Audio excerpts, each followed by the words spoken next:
नंदा बाबू नमस्कार। भाई जय जगन्नाथ। नंदा बाबू आज कौन छोटी अनुचिंता अच्छी कौन कहते भल अनुचिंताटे अच्छी भाई से पूर्व कथा को दोहरेवा मानिले आपण भल न मानिले आपण भल कौन सेटा अनुचिंताटी होती राग रुषा अभिमान। अच्छा। आज ता उपरे पदे अच्छा राग रुषा अभिमान जीवन रे आपणकर सदाबेले लागि रहिथिबो।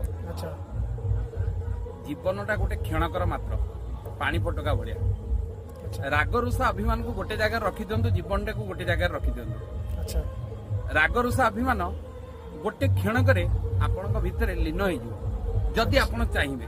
अच्छा थे थंडा मुंडे भाविकी देखते राग करने द्वारा तो बहुत किसी क्षति हम आपंकर किंतु या थे भलरे भावी नि कि आपणकर क्षति करनी आज्ञा से राग ही आपणकर किसी मूल्यवान जिनस दे राग रुषा छाड़ी आम जीवन में सब काम कर सब काम करवा। जय जगन्नाथ।